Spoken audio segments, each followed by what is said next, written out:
Cooking School has been up in the Litchfield Hills an institution for a long, long time. They've just reopened it after a break, and so we want to say hello to Dino Kalitzis. Do I have it? Yes. I've been practicing a lot. Carlos Perez with at the corner up in Litchfield as well. Nice to have you both here. And by the way, you also own what restaurant in New Milford? Greco Mediterranean Kitchen we and want Bar. to get it all in. But we're here for the school, which has been open all way back in the early 70s. 72. Yeah. What do people? What have people been missing there? Well, it's an institution there. Everybody I talked to, when they heard that we were reopening it, they're like telling me stories of when they were dating and of when their kids were little and they were doing gingerbread decorations. Oh, that's great. Some great chefs have passed through there. Julia Child, Paul Perdom, Jacques Papin, your neighbor. Yeah. In terms of, it's been closed for how long? About 4 or 5 years. 4 or 5 years. So you announce that it's opening up, and people go wild because they want to recapture the magic, right? Absolutely. Enter one of the culinary instructors, Carlos Perez, who's been with us before. And you're gonna, if we were at the cooking school right now, you'd be doing beef Wellington. Yeah, we actually had a beef Wellington course a couple days ago. Okay, show us how to do it. Super easy. A little Chateaubriand, which is basically your center cut, basically filet mignon.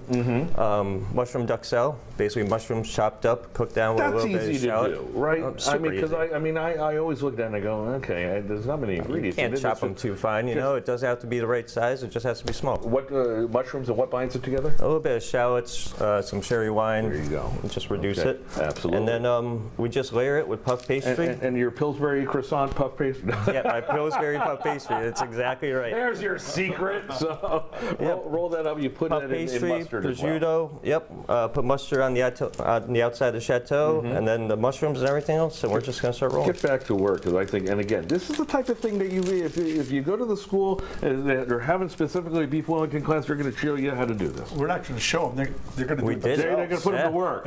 Yeah. I always say that food is good if the cooks are good, right? I love the history behind this. If you know the name Skitch Henderson, which is a name from late night TV past, he was Carson's first musical director. That's right. And he and his wife put this together. They had a beautiful home on a 186-acre farm in Milford, and they would have shindigs with Frank Sinatra, oh my God, Brubeck, all the greats. Yeah. And they opened the school in '72 because Ruth's passion was the culinary arts. So you got everything back in the day. So you're going to bring in some bigwig, highfalutin singers and performers as well? Absolutely. There you go. There you go. If you want information, so by the way, back to the beef Wellington, because you've put in a little butter, right? Egg wash. Egg wash. Just egg wash on the outside.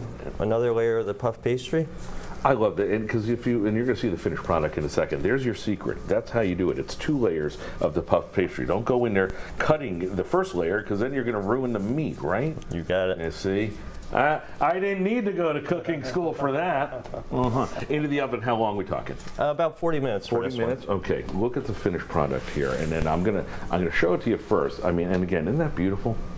If you're having a holiday dinner, that's exactly what you want on the centerpiece. Would you slice that up? Be so nice, because I want folks to see what it looks like on the inside. Now, you can buy gift certificates, gift cards for the cooking school. Yes. Where?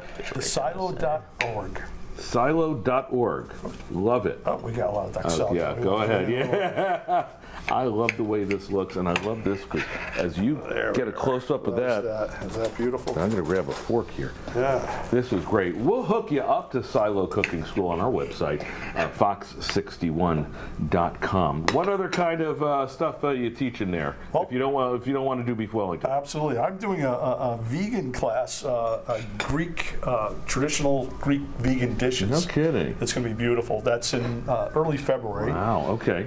Carlos is back doing he's doing a Valentine's menu. That's got to be one of the best dates there is, right? Beautiful. It's going to be a fun one. We've got a pasta class coming up. We've got a bunch of classes. Yeah, very nice. Check the website. And the 2 of you are, seasoned veteran restaurant runners. So obviously they know what they're talking about. Number one, but number two, it's almost like you're showing your passion, and the best part is you're teaching it. And I think that's a wonderful thing. What do you guys take away from getting folks really into cooking?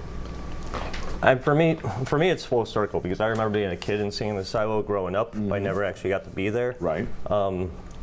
But being able, as a chef, we're normally in the back of the house, now to be in the front of the house and actually hands-on with everyone, it really kind of hits home for us. That is good. That is good. Gentlemen, do you know, Carlos, thanks for coming in. Continued success for round 2 of the silo cooking. So, Frank Sinatra, how cool would that be if you were just, hanging out, Tim, learning a couple of things in the cooking school, and old Blue Eyes shows up? Yeah, that would be pretty cool. Yeah, pretty cool? No, that would be dang cool. I'll just take the welly. That's all right. You can have